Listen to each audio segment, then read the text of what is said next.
Olá, meus amigos, que Deus abençoe a todos vocês rica e abundantemente em o nome de nosso Senhor e Salvador Jesus Cristo.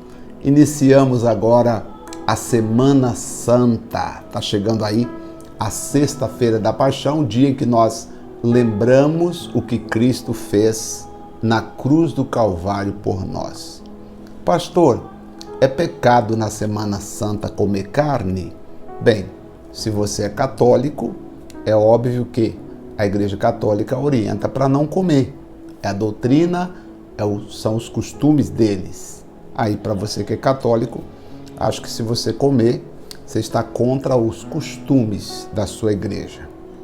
Agora, para quem não é católico, apostólico romano, não existe uma proibição, neste caso, para não comer carne na Semana Santa. Não está na Bíblia assim, tá bom? Então, se você não é católico, você pode comer, não tem pecado algum. Mas, claro, sempre tudo na dosagem certa, não é verdade? Sem querer falar mal desta ou daquela igreja. Só dizendo, não tem na Bíblia que não se pode comer carne na semana antes da morte de Jesus. Não tem assim na Bíblia, tá bom? Então pode ficar tranquilo. E comer sangue, pastor? Sangue de animal, pode? Não, aí a Bíblia diz para não comer.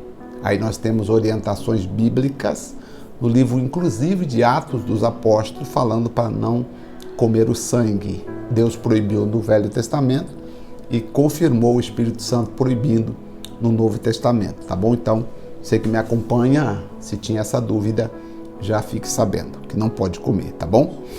Vamos falar então sobre fé. A Bíblia Sagrada diz que a fé, ela tem o poder de criar, de transformar, de trazer à existência as coisas que não estão existindo. Diz a Bíblia, deixa eu só pegar aqui, que Jesus é o autor da fé. Autor da fé. Jesus é o autor e consumador da nossa fé. Está escrito no livro de Hebreus, capítulo 12, Hebreus 12, diz assim, que nós devemos olhar para o autor e consumador da nossa fé. Diz assim, Hebreus 12, portanto nós também, pois, que estamos rodeados de tão grande nuvem de testemunhas, pessoas todo lado ao nosso redor, seria pessoas que confessam a mesma fé, pessoas que acreditam assim também como nós acreditamos.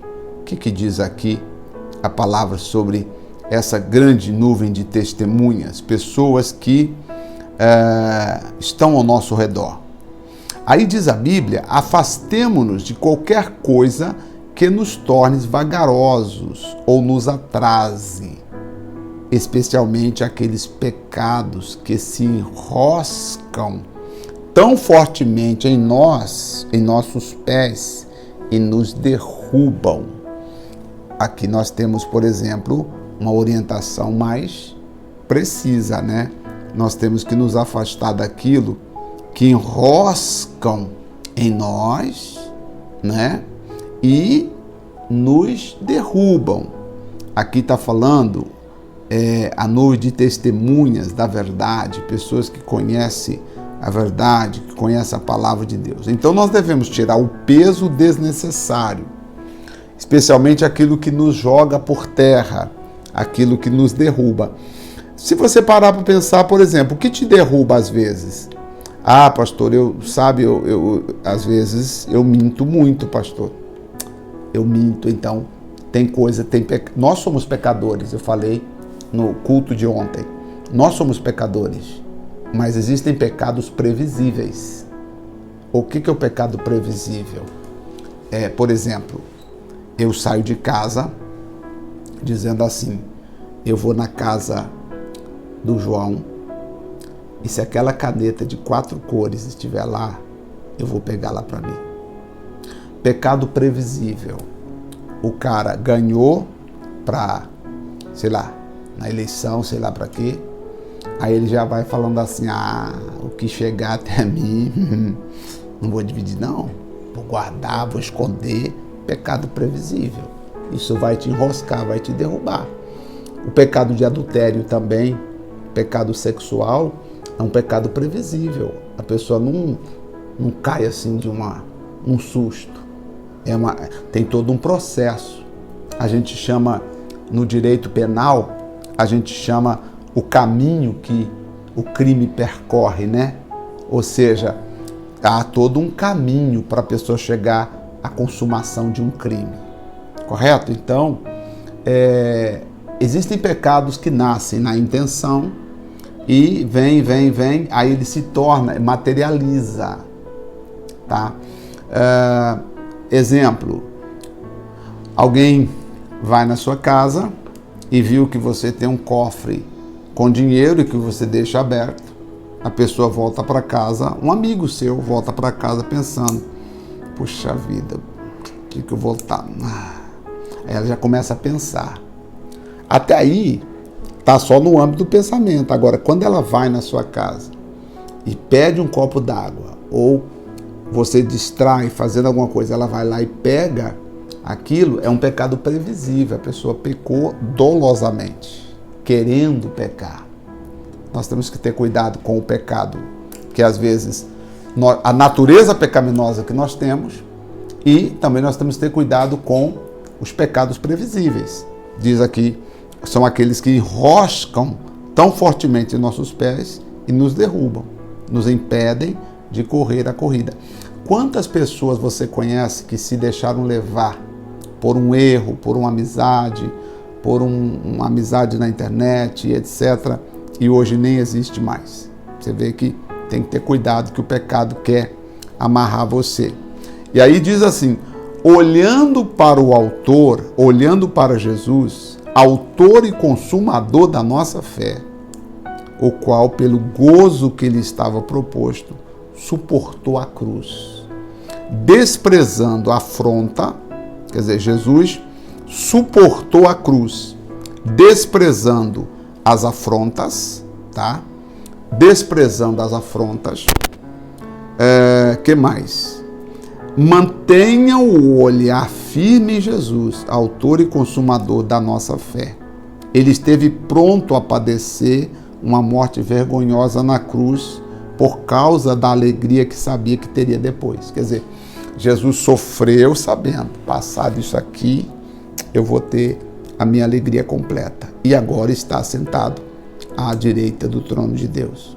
Se vocês querem evitar se sentirem desanimados e cansados, pensem na resignação dele, enquanto homens pecadores faziam estas coisas tão terríveis com ele. É só você pensar no que aconteceu com Jesus, né? Jesus lá, as pessoas fazendo de tudo de mal. Pense no sofrimento dele e como suportou com paciência o ódio dos pecadores. Mas não se desanimou, mas não desistiu. Então, nós temos que olhar para Jesus, autor e consumador da nossa fé. Eu quero perguntar a você, antes de terminar e orar por você. Você é de Deus, não é? Sou, pastor. Para quem você tem olhado em relação à sua vida espiritual? Já viu que se você olhar para as pessoas, você cai? Se você deixar o pecado te enroscar, como que diz a minha expressão, diz enroscar, né, nos seus pés, o que vai acontecer? Você vai cair também, tá? Então, enroscam, né? Diz o versículo 1, que especialmente os pecados que enroscam, né, tão fortemente nossos pés e nos derrubam. Já vi pessoas cair por calúnia, por difamação, pecados de imoralidade, pecado sexual, por traição conjugal. Já vi pessoas caírem por causa de droga, por causa de más companhias. Já vi pessoas caírem por todos os tipos de coisa, corrupção e etc. O pecado enroscou nela e ela não foi firme para olhar para Jesus. Ela acabou tirando os olhos de Jesus e não ficou firme e acabou abandonando a fé. Acho que você também deve conhecer pessoas que um dia já foi uma bênção na presença de Deus. Pessoas que um dia foram bênçãos, mas hoje estão vivendo uma vida totalmente fora da realidade espiritual. Por quê? Porque talvez elas não lutaram contra o pecado enroscou nos pés delas e infelizmente elas acabaram se deixando levar e caíram. O que eu posso fazer para ajudar você? Eu quero orar por você, tá?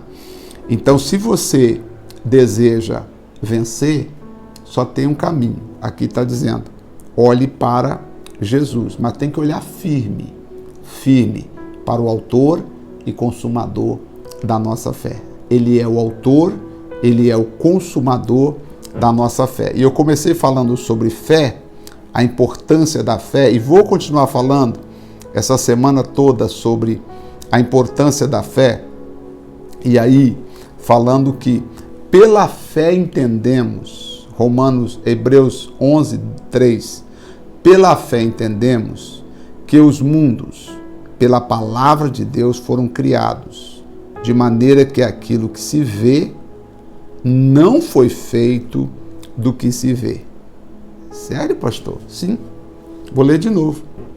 Pela fé, entendemos que os mundos, pela palavra de Deus, foram criados, de maneira que aquilo que se vê não foi feito do que é aparente.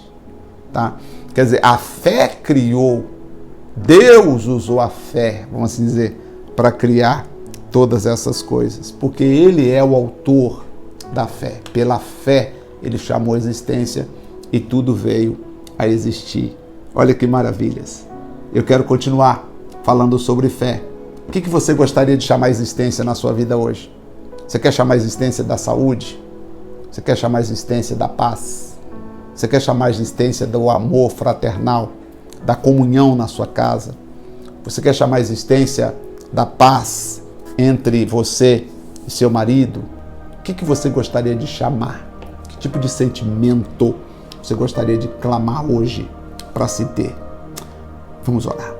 Senhor, nosso Deus e nosso Pai, ó grande, soberano, eterno, magnífico, amado, bendito Salvador, no nome de Jesus Cristo, eu te peço agora, meu Pai, estenda as tuas mãos, Senhor, e abençoa a todos que estão orando comigo agora. Senhor, que pelo poder do nome, autoridade, do nome que é sobre todo nome, o nome Jesus, eu venho entregar nas tuas mãos a vida dessas pessoas também.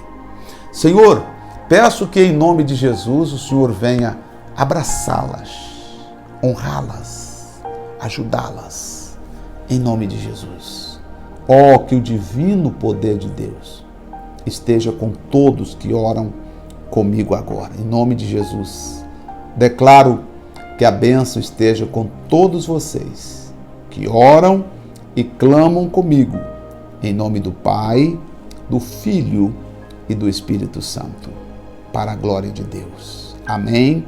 Graças a Deus. Graças a Deus.